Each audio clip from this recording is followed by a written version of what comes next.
¿Se acordaban que era media hora más tarde? Rahman Rahim, Allahumma salli ala Muhammad wa alihi tayyibin at-tahirin, al-masumin. En el nombre de Dios, el clementísimo, el misericordiosísimo. Estábamos viendo el capítulo del Fatiha, o Ummul Kitab, o la madre del libro, la apertura del libro, que es el primer capítulo del Corán. Y dijimos en una introducción una serie de cuestiones sobre este capítulo. Ahora vamos a ver a leya por la leya rápido. Y empezamos con el Bismillahirrahmanirrahim. En el nombre de Dios, el clementísimo, el misericordiosísimo. Hay un hadith que dice: Kullu amrin dibalen la yubda bi bismillah fa huwa abtar. Todo asunto importante que no empiece en el nombre de Dios y con el nombre de Dios es estéril, no tiene, digamos, continuidad, no tiene fruto, no tiene trascendencia, no tiene bendición. Kullu amrin dibalen, todo asunto importante. La yubda, que no comience con el nombre de Dios y en el nombre de Dios, es estéril. Y Allah empieza la revelación en su nombre porque está vinculada a su nombre, que es con su nombre, es consigo mismo, y entonces es la obra que tiene fruto, es la revelación que tiene el fruto. El fruto de la revelación, ¿cuál es? Es el despertar de la humanidad y la guía de la humanidad, y para que la humanidad alcance la perfección, no solamente individualmente, sino colectivamente.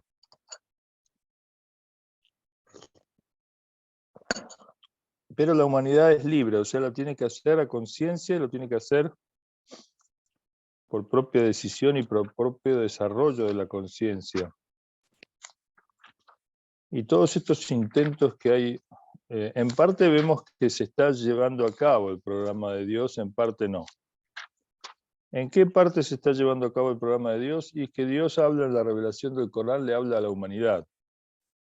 Se inaugura el periodo de la revelación universal, la primera revelación universal, porque en realidad la revelación a Jesús no es universal.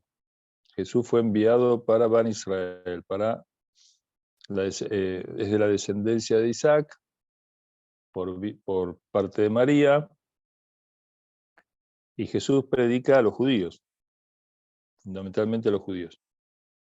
No es que los profetas no tengan influencia o no sean un modelo para los demás, sí lo son, pero tienen sus misiones acotadas. Por ejemplo, un profeta, Dios le envía un mensaje para una región, para un tiempo determinado, para una región, no para un tiempo determinado, no, pero básicamente para una región, en un idioma, en una situación, en un contexto geográfico. Ahora, el que hace universal al cristianismo, en realidad, desvirtuándolo, es Pablo, el mal llamado apóstol Pablo, porque no era apóstol. Paulo o Saulo de Tarso, era un judío enemigo de Jesús, que después dice él que se convierte, que él dice que lo ve a Jesús en un sueño, bueno, y toda esa conversión. Pero Pablo, que era de ciudadanía romana, tenía ciudadanía romana, y era de los que condenó a muerte a Esteban, que era un representante de Jesús para los paganos, era un judío que estaba entre los paganos, y lo condenó a muerte y lo mataron, o sea, era enemigo duro de Jesús. Él después dice que tiene una conversión y se va a enfrentar con los apóstoles. Lo que nos llega a nosotros del cristianismo, los evangelios y todo eso es la versión de Pablo. Los evangelios tienen, por supuesto, los 4, Mateo, Lucas, Marcos y Juan, tienen mucho de verídico. O sea, tienen muchas cosas que son palabras de Jesús, enseñanzas de Jesús. Pero la interpretación general, que está en las cartas de Pablo, que es todo lo que tiene que ver con la interpretación de los evangelios, es de Pablo, Y la Iglesia católica o la Iglesia universal, la Iglesia ortodoxa, católica, protestante, en ese sentido tienen todos un tronco común, hasta que se van separando a lo largo de la historia, en ortodoxos y protestantes, y católicos tienen, ellos dicen basar su doctrina cristiana en Pablo, con lo cual, ¿y quién es Pablo? Pablo es el que hace, el que universaliza el cristianismo, quiere decir, le quita la sharia o las leyes judías o mosaicas y lo hace accesible a los paganos. Y él lo dice incluso, lo dice que yo si saco esto se van a convertir mucho más. Es como si nosotros hoy dijéramos, y bueno, si en vez de rezar 5 veces por día y qué sé yo, y bueno, y tener que pagar el homes y tener que ayunar, cuanto más liviano lo hagamos al Islam, más se van a convertir, digamos. Yo le digo, bueno, ustedes acepten que Dios es uno, que el Corán es una revelación, que el profeta es profeta, pero ya con eso ya está.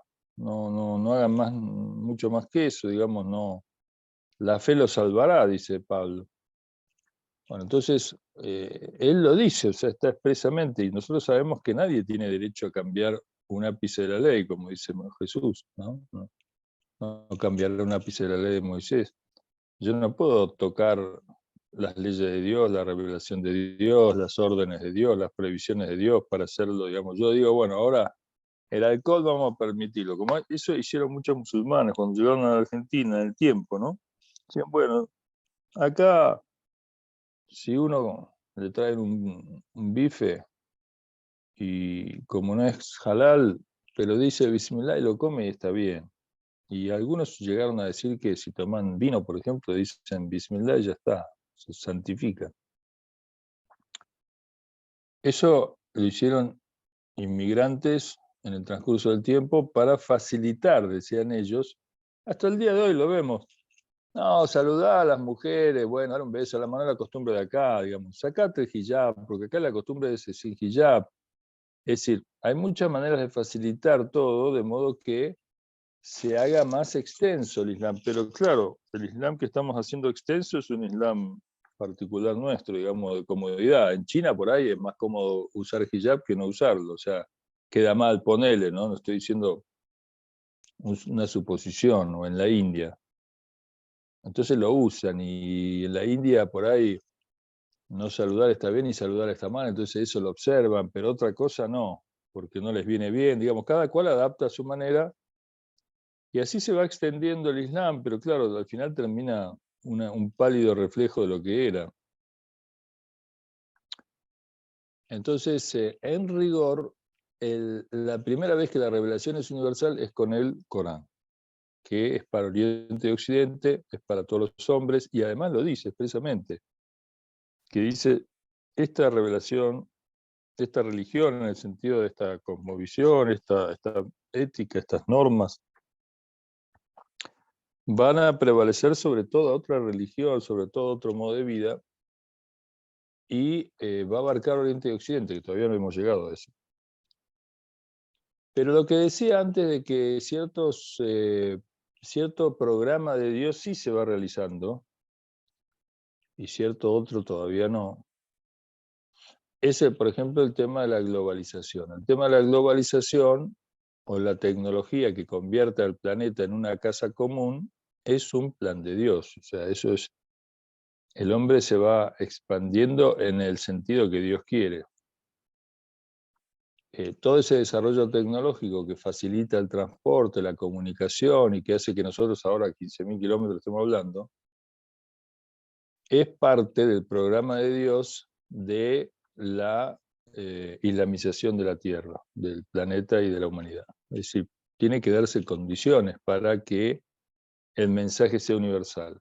Y una de esas condiciones es que haya comunicación, haya transporte, haya intercambio, haya conocimiento mutuo, haya la posibilidad de establecer un gobierno universal que gobierne a Oriente y Occidente al mismo tiempo. Y todo eso requiere de muchos adelantos y requiere de cultura, requiere de conocimiento. Pensemos que antes no sabían leer y escribir la mayoría. Es muy difícil, digamos, establecer la revelación con gente que no sabe leer ni escribir. es muy difícil ponerse de acuerdo con gente que no sabe leer ni escribir. Muchas veces nos dicen, por ejemplo, nosotros tenemos una idea o tenemos un proyecto, y cuántas veces nos dicen escríbanlo, escribilo y tráemelo. ¿Por qué? Porque las palabras se las lleva el viento, las palabras cambian, las palabras, yo digo algo importante y después interpretan cualquier cosa, o sea, o interpretamos cualquier cosa, pero si está escrito, bueno, no se puede dar vuelta mucho, o menos se puede dar vuelta en todo caso. Y entonces todas esas son condiciones que van generando las posibilidades de un gobierno universal.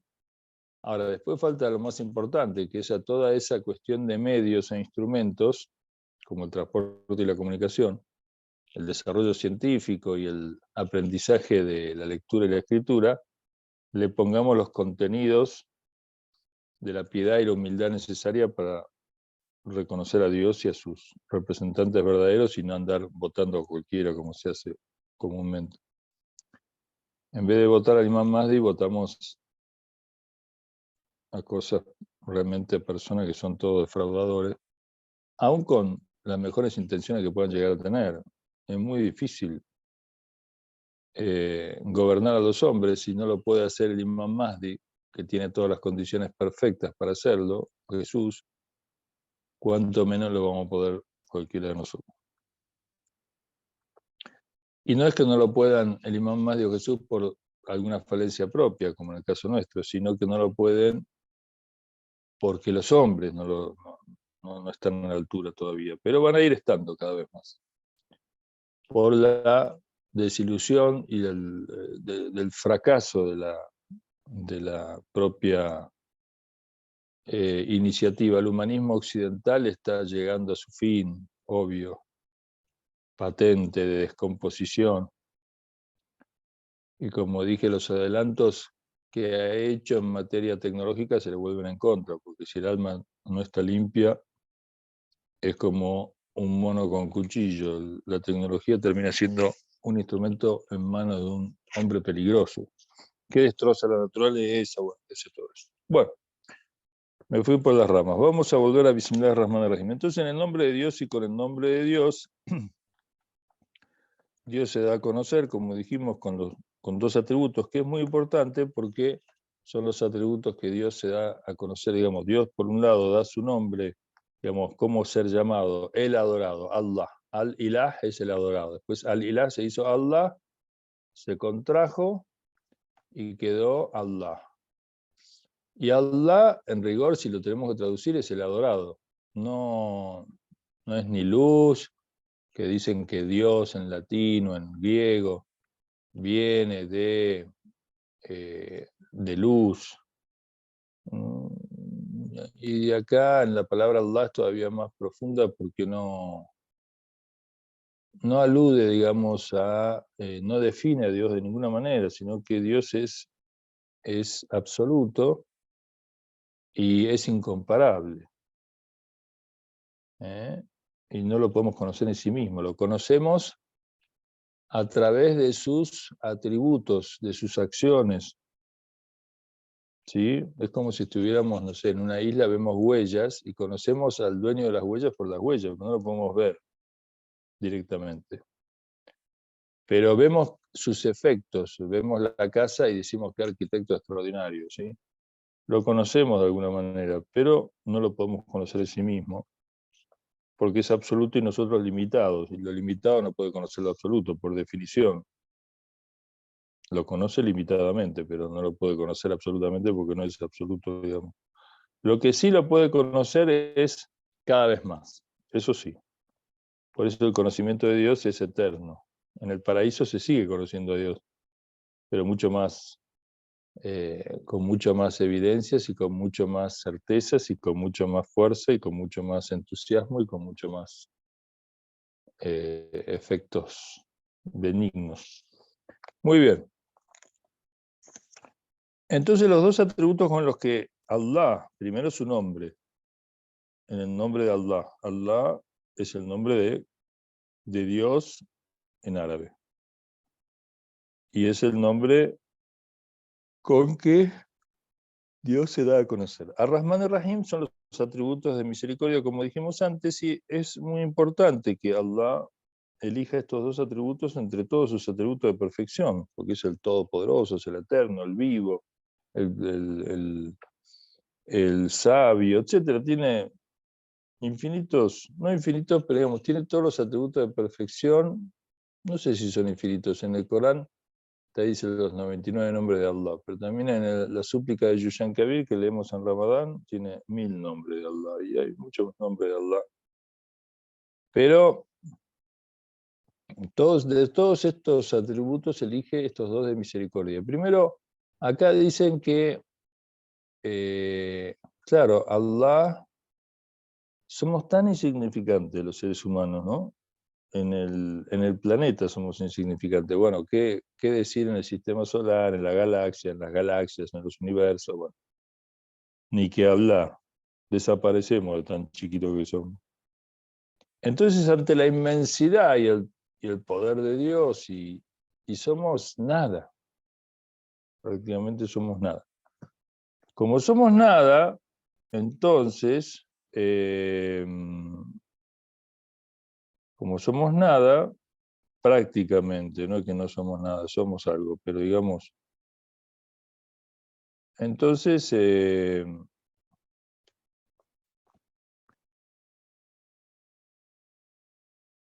ante la inmensidad, ante la propia nada, digamos, uno queda muy debilitado, ¿no es cierto? Y queda muy expuesto al temor y a la angustia, digamos, ¿no? Que son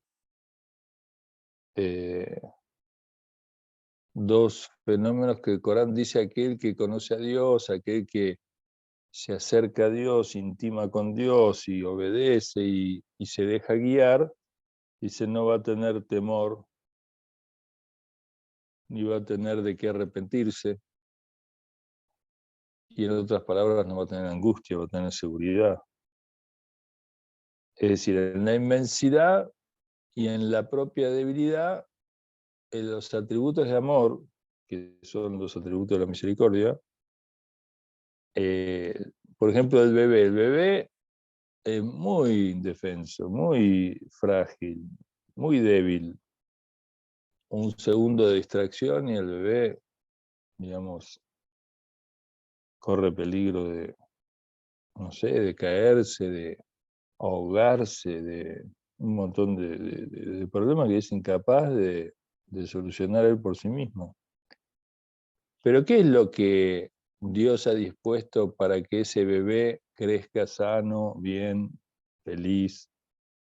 El amor materno y paterno, sobre todo el materno. Entonces, ese es decir, a mayor debilidad, mayor amor como protección, ¿no? Es decir, es el amor de la madre lo que hace posible el alimento, todo lo que tiene que ver con el cuidado, la atención, el afecto, la alimentación, el cuidado. Todo eso es el amor que envuelve a la criatura tan... Ahora, el bebé no puede conceptualizar como nosotros ante la revelación. El bebé no vale el Corán para decir Bismillahirrahmanirrahim, pero nosotros sí ya tenemos inteligencia. El Corán es para las personas que ya desarrollan el intelecto, o sea, para el puber, ¿no?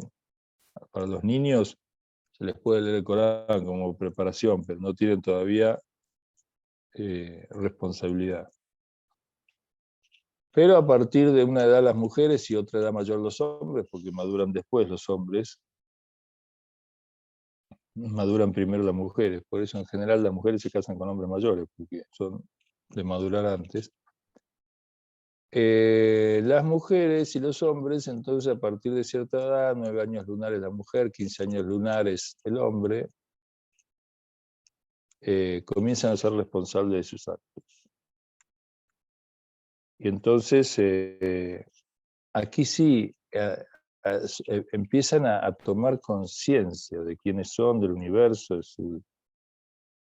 Entonces ya el amor materno si bien esa edad todavía está influyendo, ya no es tan dependiente de ese amor materno, ya se vale por sí mismo. Ahora, cuando se empieza a valer por sí mismo, que es el criterio de responsabilidad y de pubertad, entonces empieza a conceptualizar de que es muy débil y que el universo es muy extraordinario, muy inmenso, y lo que lo calma es saber que no está solo, que tiene un amor que lo protege, que ya no es el de la madre, que es o solamente el de la madre, que es para las primeras instancias, sino ahora es el amor de Dios, que es como un amor materno universal, que lo cuida, lo alimenta, lo protege, lo atiende, lo quiere, etc. Bueno, yo dije antes que Kul Amrin Rivalen, todo asunto importante, la yudkaru fihi bismillah o la yubda bismillah, no comienza o no se lo recuerda a ese asunto, no se lo comienza ese asunto o no se recuerda en ese asunto el nombre de Dios, es estéril. Entonces, en el Corán tenemos que las grandes obras todas empiezan Bismillah ar-Rahman ar-Rahim. Por ejemplo, el caso de Noé, cuando se sube a la barca, o Abraham cuando construye la cava, o Salomón cuando le escribe a la reina de Saba, Balqis, bueno, etcétera, digamos, distintos momentos que... Y el profeta incluso para comer, Bismillah ar-Rahman ar-Rahim, para todo acto importante, para casarse, para, no sé, salir de viaje, para embarcar, ¿no es cierto? O para inaugurar una mezquita, una institución, comenzar una carrera, comenzar una actividad, comenzar el día, etcétera, digamos. Recuerden que Bismillah quiere decir en el nombre de Dios y con el nombre de Dios. O sea, también es un pedido de ayuda y de vínculo.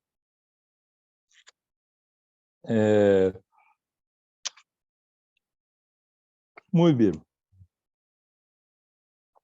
El Bismillah es parte de la sura, del capítulo, ¿no? Bueno, nosotros tenemos que en la historia del Islam, Muawiyah, que fue un impostor que se enfrenta al Imam Ali y le quita por la fuerza y por el poco acompañamiento que en su momento, las tradiciones que se dan en las filas de Ali, le quita el poder por la fuerza. Cuando leía alguna sura no decía Bismillahirrahmanirrahim. Hasta el punto que una vez alguien se levantó y dice, ¿te la olvidaste o la robaste? Está en la fuente sunna, ¿no? Y desgraciadamente ellos hicieron, estos califas falsos, hicieron historia y dejaron ejemplo malo, y entonces hasta el día de hoy algunos sunnas leen algunas suras y no dicen el Bismillahirrahmanirrahim. Pero el Bismillahirrahmanirrahim es parte del capítulo y obviamente debe ser leído. Allah es el nombre de Dios, como dijimos antes, y concentra todos los atributos de perfección y alude a la esencia de Dios en el sentido del adorado. Es como que señala hacia la fuente, digamos, de toda la existencia y del ser, al ser absoluto.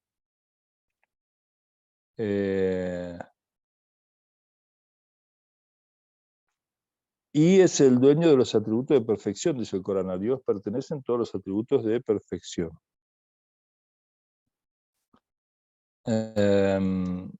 Todos, digamos, se desprenden del misericordioso, perdonador, benevolente, poderoso, sabio, etcétera, vivo, eterno, uno, pacífico. Todos son atributos de Dios.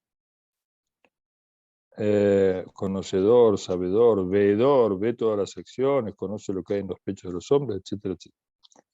Bueno, sobre la misericordia universal y particular ya hablamos, no, no lo voy a repetir, que el Rahman es universal y el Rahim es particular para los creyentes, que el Rahim permanece, el Rahman es temporal. Ya lo vimos. Es como ese niño que crece, dos niños crecen, uno es obediente a los padres, el otro es un rebelde. El rebelde obviamente se lastima a sí mismo, se daña a sí mismo, se perjudica a sí mismo, y el otro obtiene la misericordia, digamos, la continuidad de la misericordia. El otro la va perdiendo en la medida que se aleja de los padres. Por rebeldía, vamos a suponer, y desobediencia. Muy bien. Alhamdulillah Rabbil Alamin. Alhamd es toda la alabanza, como dijimos. Alhamd significa algo, en árabe es como un elogio que se hace, una alabanza, un elogio que se hace, o un agradecimiento que se hace frente a algo o a alguien que es libre y hace un bien por mérito propio o libertad, digamos. Por ejemplo, no sé si en español está la diferencia. Yo no puedo elogiar, digamos así, yo no puedo decir alhamd por una flor. Si no le puedo decir a la flor, no puedo elogiar a la flor, te alabo, flor, porque la flor es bella, sí, y tiene perfume, supongamos, sí, pero no por sí misma, no es que es una acción de ella, sino es una creación de Dios. Entonces la alabanza es para Dios, no para la flor. A la flor yo le puedo decir qué linda la flor, pero la alabanza es frente a un acto libre, frente a un acto voluntario. Entonces, en ese sentido, dice al-hamdu, alif lam al principio, al-hamd, ese al significa toda la alabanza, alude a el género, digamos, a un genérico, toda la alabanza pertenece a Dios. De modo que cuando yo elogio toda acción voluntaria, por ejemplo, de algún ser humano, digo, qué bien, qué grande Messi, decimos nosotros los argentinos. Qué bien este pintor, este escritor, este, no sé, intelectual, este hombre, qué bueno la acción que hizo, mirá cómo salvó cómo se sacrificó. Todas esas alabanzas o elogios, digamos así, en realidad vuelven a Dios, o salen o brotan o pertenecen, o Dios es el dueño de la alabanza. Es decir, toda acción buena que hacen los demás seres, la hacen gracias a Dios. La hacen por Dios y por las capacidades que Dios le dio, y la fuerza y la creación y el ser que Dios les dio. Por lo tanto, en el fondo, no es que yo no pueda agradecer o elogiar la acción de una persona. Sí, debo hacerlo incluso. Pero sabiendo que en el fondo, esa buena acción, esa acción extraordinaria, elogiosa, bárbara, vuelve a Dios. Vieron que ahora en Argentina, como el campeonato mundial, Messi decía, yo tengo esta capacidad que Dios me dio y todo le pertenece a Dios. Bueno, no es que estudió el Corán Messi, pero esto es instintivo del hombre. Es decir, el hombre no por instinto, sino por fitra. Instinto tiene que ver con lo animal del hombre, pero la fitra tiene que ver con la naturaleza innata humana. O sea, los instintos son lo que es común a los animales. El instinto de comer, sobrevivir, divertirse, etc. Pero jugar, la naturaleza innata con relación a la adoración, la búsqueda del conocimiento, la verdad, el sentido del bien y el mal, eso es universal en el ser humano, es parte del ser humano, no es parte del musulmán, es parte de todos los seres humanos. Por lo tanto, todos los seres humanos que piensen un poco y que sean un poco humildes, se dan cuenta que todas sus buenas acciones son gracias a Dios. Porque si no fuera por Dios, no estaríamos ni vivos, no seríamos capaces de ser ni hacer, y menos tener éxito en tal o cual cosa. Después, alhamdulillah Rabbil Alamin, o sea, después de que Dios se presenta, ¿no?, en el nombre de Dios, el clementísimo, el misericordiosísimo, entonces, digamos, el bebé no puede elogiar a la madre con palabras, no puede decir, mamá, gracias, la verdad que soy extraordinario. Un bebé, un niño que todavía no habla, pero es como que todo su ser agradece y alaba a la madre. La mira, sonríe, digamos. le da de comer y le calma el hambre. El bebé, no con su lengua, no con su intelecto, no con su mente, pero sí con su disposición, digamos así, con su alegría, con su tranquilidad, con su sonrisa, sí de alguna manera está elogiando a su manera. Bueno, después a la medida que crece, ya es más elogioso para la madre y el padre. Y después, ese elogio en realidad se da cuenta que toda esa bondad de los padres en realidad es de quien planificó que haya un padre y una madre, quien los creó y quien los sostiene y quien les dio todas las capacidades. La mujer le dio, no sé, la leche para que le alimente, le dio la paciencia para criarlo, que no tiene el padre generalmente, ¿no? Tiene otra paciencia el padre, pero no esa. Muy bien. Alhamdulillah, entonces, toda esta misericordia es motivo de alabanza, agradecimiento, toda la obra de Dios, toda la creación, la perfección en nosotros mismos y en fuera de nosotros mismos.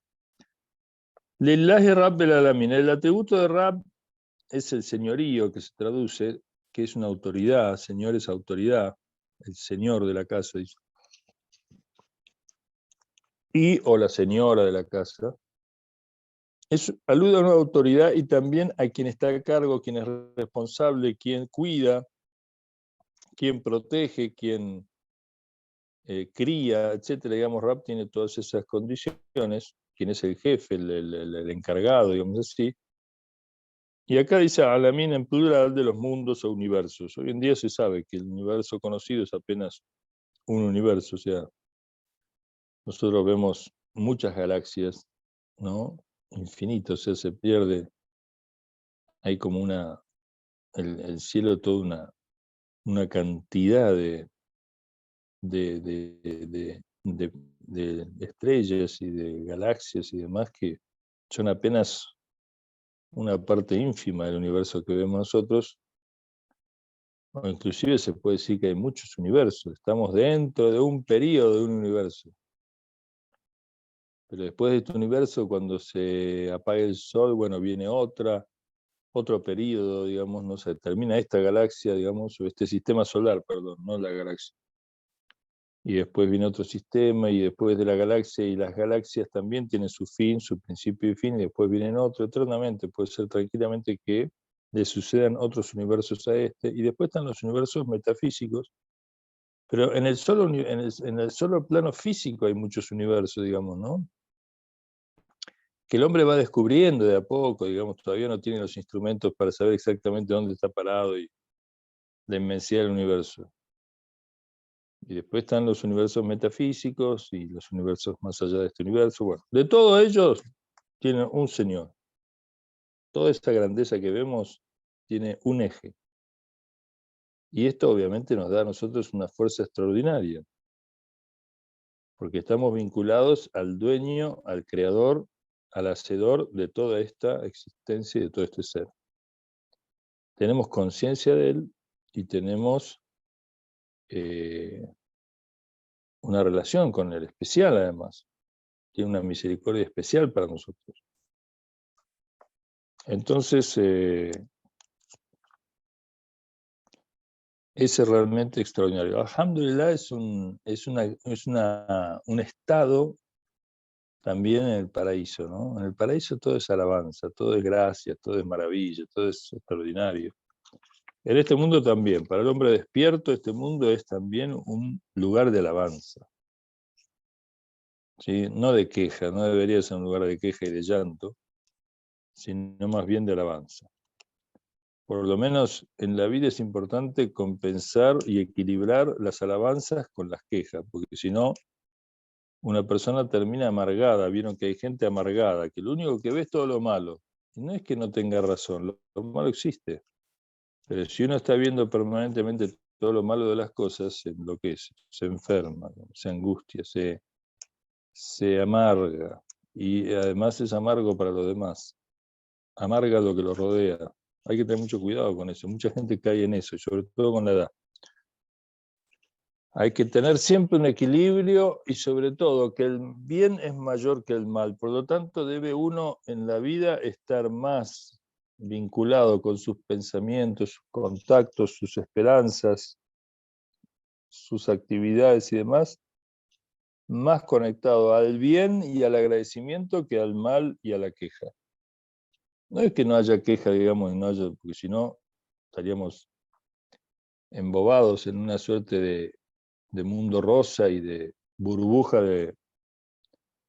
irreal, digamos, de que todo está bien, no. Pero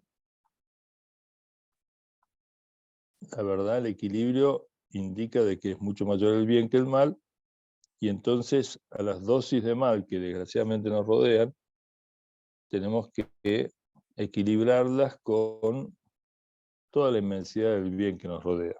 Que el Corán dice, si se ponen a contar las mercedes de Dios, no les alcanza el tiempo.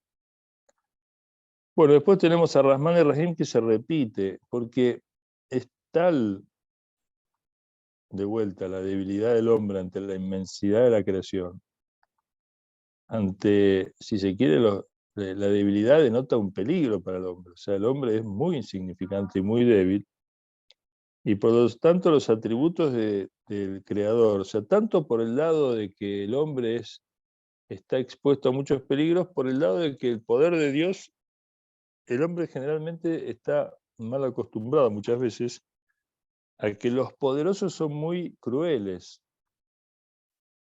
y muy egoístas. Los poderes, me refiero a los poderes mundanos, los emperadores, los reyes, los señores, los presidentes, las instituciones, muchas veces son muy crueles con el hombre, con la mujer. Y entonces, si los reyes o emperadores o señores o presidentes o jefes, digamos, en general son muy desatentos, muy egoístas, muy crueles, muy abandónicos, etcétera, etcétera.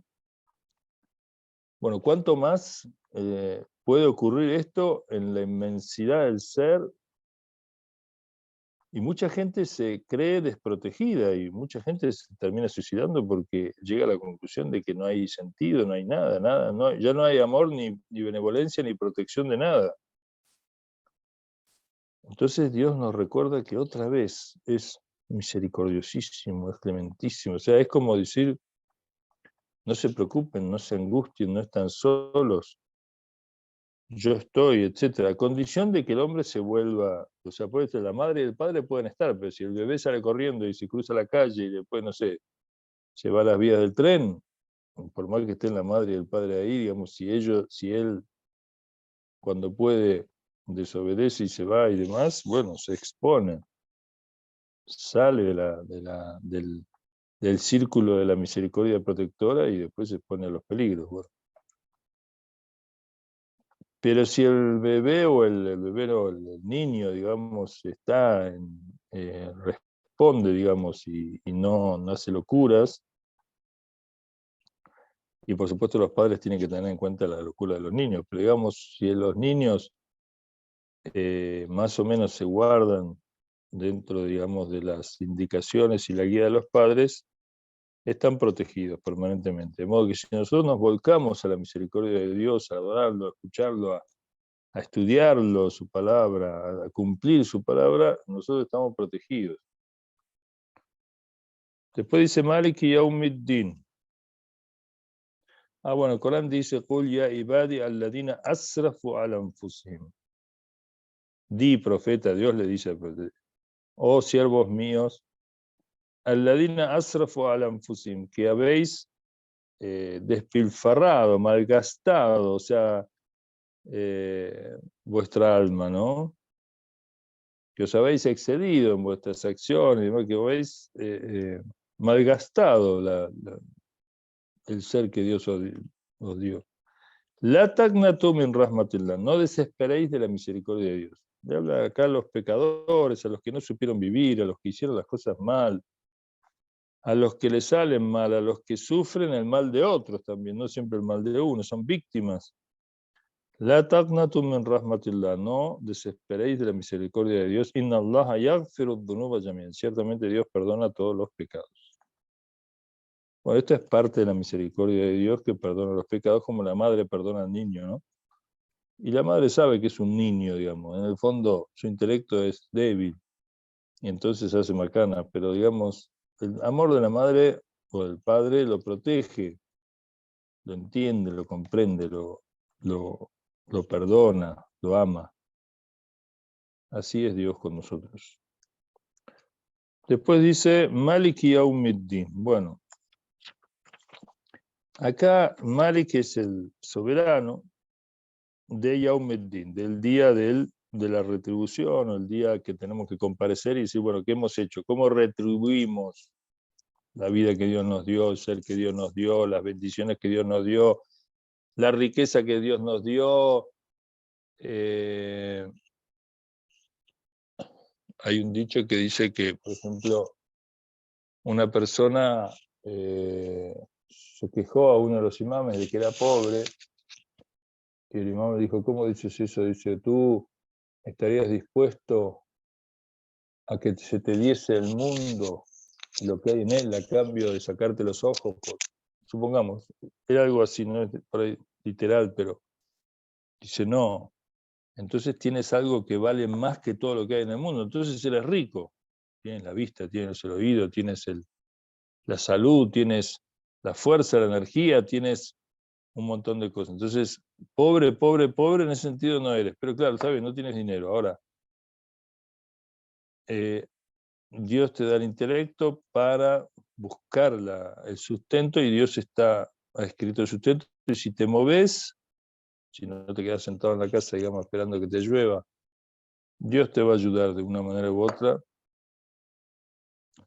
Entonces, el día de la retribución, el día que debemos dar cuenta de lo que Dios nos dio, que en el cristianismo está, en los evangelios, el tema de los talentos, ¿no? A cada cual le dio talentos diversos y en relación a esos talentos diversos, Dios va a exigir luego las respuestas. ¿Qué has hecho con lo que yo te digo? Maliki, el soberano del día del juicio. ¿Por qué dice del día del juicio? ¿Acaso el día del juicio final es más allá de este mundo, es después de la muerte? ¿Acaso Dios no es el soberano de este mundo también? Sí, Dios es el soberano de este mundo también. ¿Y cuál es la diferencia entonces? La diferencia es que en el otro mundo Dios es soberano absoluto. Dios tiene el poder absoluto, también lo tiene en este mundo, sí, pero en este mundo Dios nos deja ser, nos deja actuar, nos deja libres, responsables, mientras que en el otro mundo se corta eso. Cuando yo muero, chao, no tengo más acción, no tengo más responsabilidad, o sea, ya ahí soy el producto de lo que he hecho con mi vida. Por eso es tan importante ser conscientes antes de morir. Para vivir bien y para aprovechar realmente las posibilidades que tiene la vida, el ser que Dios nos dio para perfeccionarnos, para vivir paradisíacamente. Entonces, Dios es el soberano del día del juicio. Con el conocimiento del día del juicio, el hombre, si tuviera conocimiento del día del juicio, si tuviera reconocimiento del día del juicio, el hombre no necesitaríamos policía en el mundo. Como en el mundo islámico se ve, por ejemplo, en el mundo islámico, o en Irán, pues yo no conozco, bueno, sí, conozco varios países del mundo islámico, y más o menos sucede también, pero acá bastante desarrollado está, de que, por ejemplo, no sé, los lugares que venden oro, no hay policía. Los cambistas tienen todo el dinero en la mano, a veces son viejos que están ahí parados en la calle con todo el dinero en la mano para cambiar y no necesitan un policía que lo esté cuidando. ¿Por qué? Porque el creyente, la gente que tiene conciencia de que Dios está mirando, de que existe, de que hay un día del juicio, de que tiene que responder hasta lo que hace en privado, a solas, que todo Dios lo ve. Entonces está como, es una persona que es como que tuviera una cámara que lo está filmando y él ve la cámara y ¿qué va a hacer? Y sabe que está filmado, que está controlado, que lo están mirando, se cuida, no va a andar haciendo estupideces, digamos. Bueno, entonces el conocimiento del día del juicio, el conocimiento del señorío de Dios, y que somos responsables y que tenemos que dar cuenta y de que nada escapa a esta responsabilidad y a esta comparecencia ante Dios, es suficiente policía en nuestra vida y en nuestra alma.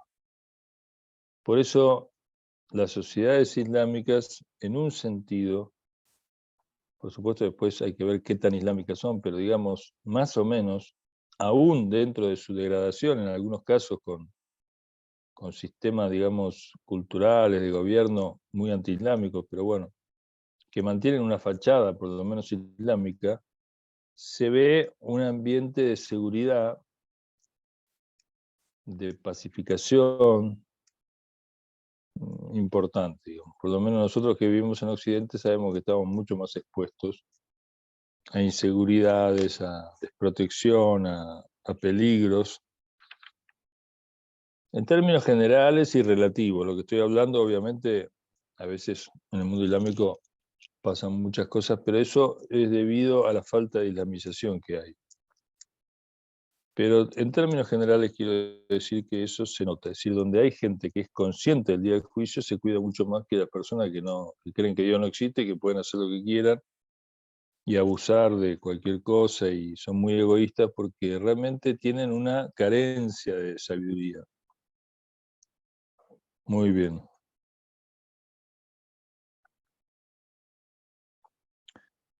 Quedan 10 minutos. Bueno. Iyaka na'budu wa iyaka nasta'in. Acá, hasta acá es como si hubiera hablado Dios, ¿no es cierto? En el nombre de Dios, el clementísimo y misericordiosísimo, toda la alabanza pertenece a Dios, Señor de los universos, soberano del día del juicio. Esa es la concepción o la doctrina o la cosmovisión, de dónde venimos, qué somos, a quién nos debemos, cuál es el destino, el final, de dónde venimos, a dónde vamos, qué somos, quiénes somos siervos de Dios, somos agradecidos de un poder que nos crea, que es misericordioso, etc.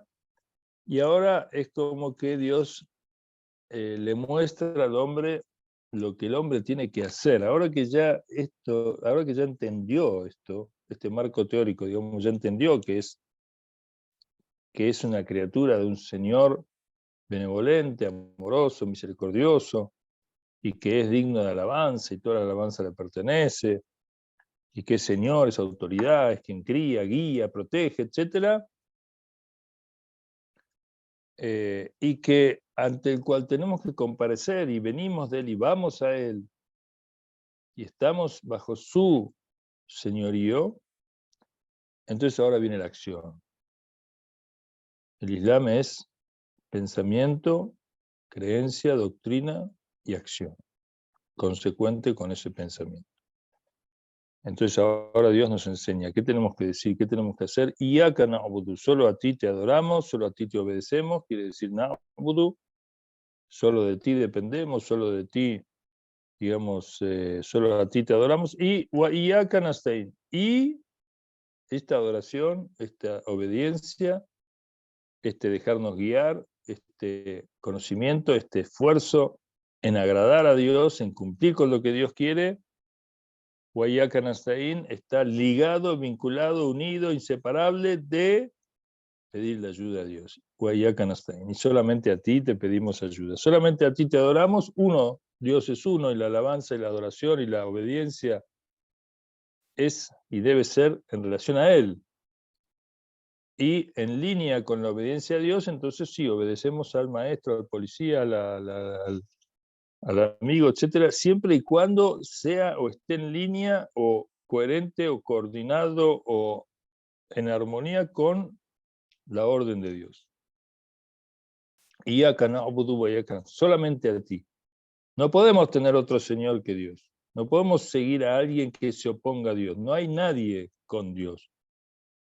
Y si lo hacemos, es producto de un desagradecimiento, de una inconsciencia, de una soberbia, de una arrogancia, de una ilusión, de una ignorancia.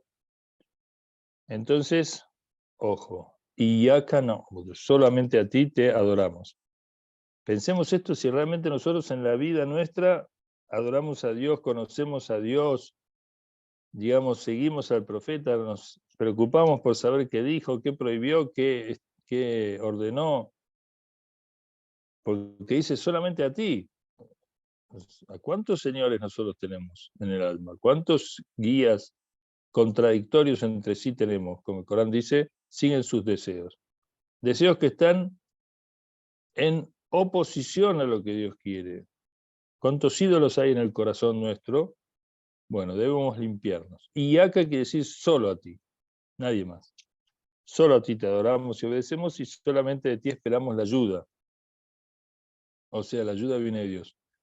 ¿Qué quiere decir? Que nuestros padres, no sé, nuestros amigos, nuestros jefes, no nos ayudan. Sí, nos ayudan, pero si esa ayuda no está en armonía con la de Dios, entonces primero no es una ayuda. Y segundo, que toda la ayuda únicamente viene de Dios. Sí, puede ser que alguien me ayude, pero es gracias a Dios. Es lo mismo que la alabanza que dijimos que en última instancia pertenece a Dios. Y yo no puedo obedecer a Dios sino con su ayuda. Y después viene, muy bien, eso es lo que yo tengo que hacer, solamente adorar a Dios y solamente esperar su ayuda, pedir su ayuda. Y es de Nazaret al-Mustaqim. Acá dice, bueno, que Dios guíanos. ¿Cuál es esa ayuda de que de dónde viene la ayuda de Dios para mí? ¿En qué sentido Dios me ayuda? Bueno, Dios me ayuda con su guía, con su mostrarme el camino, mostrarme quién soy, qué debo hacer, de dónde vengo, dónde voy, y guiándome al camino recto, que es el camino entre el Sirat, quiere decir camino recto, Mustaqim es como un énfasis, el camino recto, recto sería. Acá recto quiere decir entre dos puntos, los dos puntos son el comienzo y el fin. Allah es el comienzo, Allah es el fin, la comparecencia entre Allah, y el camino recto es el camino entre Allah y Allah. O sea, es el camino que me protege de todo otro que no sea Dios, de toda otra ilusión y de toda otra creencia errada, sino que pido a Dios, la ayuda de Dios es que me guíe, guíanos en el camino recto. Acá, todos estos pedidos del hombre, que Dios enseña al hombre a hablar con Dios, a hablarle, a pedirle, todo está en plural, no hay nada en singular.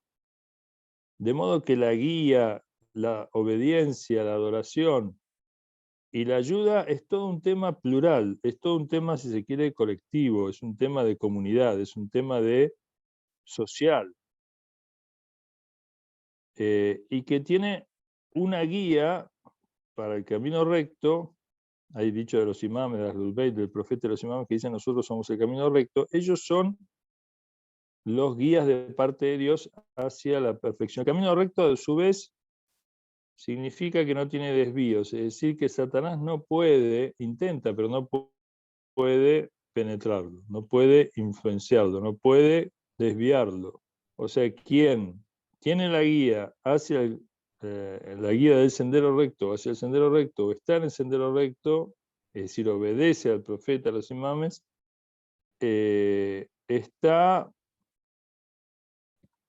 caminando, tiene que sentir el movimiento de perfección, tiene que sentir que se perfecciona, tiene que mejorar, tiene que estar en un permanente avance, cada vez menos expuestos a las influencias satánicas, a los desvíos, a las tortuosidades que tiene el desvío del camino recto. Y lo debe hacer en comunidad. En comunidad requiere de un guía y de socios, digamos, de compañeros o compañeras de ese viaje. Y es un viaje, es de Nazarat al-Mustaqim. Sirat da la idea de un camino, es decir, de un movimiento que viene de Dios y va hacia Dios y que nos debe acercar a la perfección, a la felicidad, que es el camino que conduce a Dios. Sirat, y después acá lo explica a ese Sirat es de Nazarat al-Mustaqim, explica qué es el Sirat al-Mustaqim. El Sirat al-Mustaqim es el Sirat al-Ladina nu'amta alayhim ghayr al-maghdubi alayhim waladdallin. Tiene tres especificaciones o atributos o cualidades. Sirat, es el camino recto. Al-Ladina es el camino de aquellos que an'amta aleihim, que hemos agraciado, que hemos tenido bendiciones para ellos, misericordia, mercedes para ellos, que hemos hecho colmado de nuestras bendiciones, que son los profetas en primera instancia y los imames.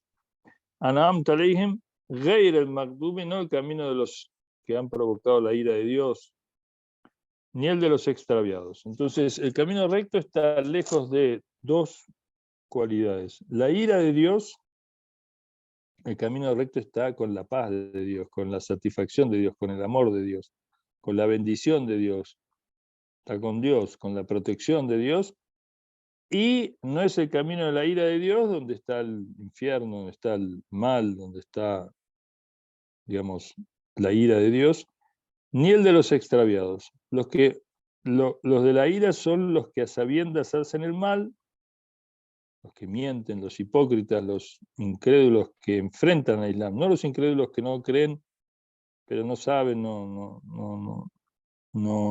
tienen mala intención, no saben, son ignorantes, esos son los extraviados. Pero los incrédulos acá, kafir, acá los que son, o el magdub, son los que se enfrentan a la verdad, a sabiendas. Saben, ven los milagros, pero se enfrentan a los profetas, ven la obra buena, pero mienten, engañan, son hipócritas, son falsos, son mentirosos, son abusadores, son arrogantes, son soberbios, son malignos, entonces generan la ira de Dios. Estos no están en el camino recto, están en el camino de la perdición, lo mismo que los extraviados, que son gente, los dalín son los extraviados, son gente que no saben, no hacen el mal a sabiendas. Muchos de ellos, si vieran el bien, lo seguirían, pero no saben, no lo buscan, no conocen, no llegó a ellos, como fuera. Cada uno en su distinto grado de responsabilidad con ello, ¿no? Bueno, ¿quiénes son aquellos que Dios ha agraciado? El Corán dice, el Corán lo explica. Dice, Waman yoti Allah, y quien obedece a Dios, o al Rasul y al mensajero, faulaika ma alladina, aquellos que obedecen a Dios y al mensajero, están con, Dios los mete en el grupo de los alladina anama Allahu alayhi, aquellos que Dios ha agraciado.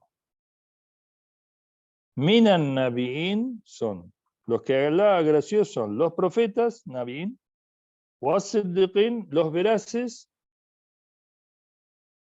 veraces quiere decir que su acción corresponde a su pensamiento, a su intención, no a su intención, a su palabra. Digamos. Su palabra está unida a su acción a su palabra. Es decir, son veraces, no tienen dos caras, no dicen una cosa y hacen lo contrario.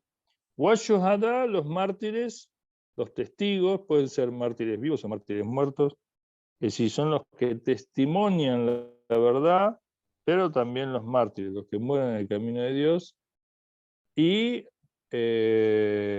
wasalihin, y los virtuosos, washuhada wasalihin, y los virtuosos. Los salihin, los que hacen obras buenas, virtuosas. Wahasuna ulaika rafikan, y qué benditos son esos compañeros, o qué benditos son estos como compañeros. Entonces, guíame al sendero recto, el sendero de los que agraciaste, el sendero de los profetas, el sendero de los veraces, el sendero de los mártires, el sendero de los virtuosos. Que son todos calificativos de Ahlul Bayt, del profeta y los imames, en primer lugar y después en la medida que se acerque el hombre a esos modelos. Bueno, Allahumma salli ala Muhammad wa al Muhammad. Terminamos entonces con el Fatiha. Aquí se podría hablar más, pero bueno, se requiere más conocimiento y más tiempo y más estudio. Pero ese es un modelo de vida, es un plan de acción, de pensamiento y de acción, de creencia y acción, de sabiduría y práctica, en 7 versículos nada más, que está lleno de conocimiento y de guía y que salvaría a la humanidad si estuviera consciente del día del juicio, de quién es, de dónde viene, la misericordia de Dios, el agradecimiento a Dios, de que se debe a Dios, de que hay que seguir a los líderes, de que hay que ir al camino recto, de que no hay que desobedecer, que no hay que seguir el camino de Satanás, etcétera, etcétera. Conocer a Satanás, conocer al profeta, saber quién es quién, cómo vivir, qué hacer, qué no hacer, de qué abstenerse, qué obedecer, y la humanidad sería extraordinaria. Cada cual tomaría lo que necesitaría, cada cual estaría satisfecho y bendecido, y protegido y amado. Y hacia eso vamos, es indefectible. El hombre se va a dirigir a eso más tarde o más temprano porque está en su naturaleza, el hombre hace macanas, hace cosas malas y se arrepiente, digamos, ve el desastre que ha hecho, porque ese desastre que ha hecho no condice con su naturaleza, entonces vuelve a buscar un camino, vuelve a probar otra vía, etcétera, hasta que llegue a la conciencia de que tener que buscar a Dios y obedecer a Dios y salirse de las pretensiones de seguir un camino que no sea el de Dios, sino que el camino que él mismo se autodesigna, como es un poco la idea del humanismo reinante en la filosofía occidental, de que el hombre es el... ¿La democracia qué es? La democracia es, por definición, la democracia es el gobierno del pueblo. No hay democracia, digamos, en el universo, lo que hay es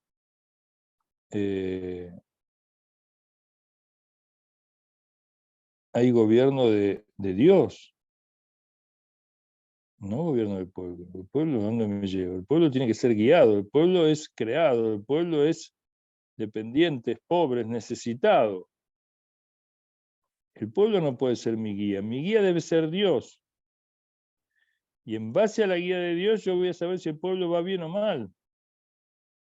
¿Quién dijo que las mayorías necesariamente me van a guiar? Al contrario, el Corán dice la mayoría está en la perdición. Son pocos mis siervos agradecidos. Por lo tanto, no es que nosotros, digamos, seamos antidemocráticos, no. Pero primero está lo primero es la autoridad de Dios, el Señor, y después en base a eso nos ordenamos, en base a eso construimos comunidad, en base a eso usamos el plural en la adoración, en la obediencia, como vimos, generamos comunidad, tenemos una conciencia social, pero con un orden. No que los deseos de la gente y el colectivo y el pueblo, digamos, sean el criterio, porque entonces, ¿a dónde vamos?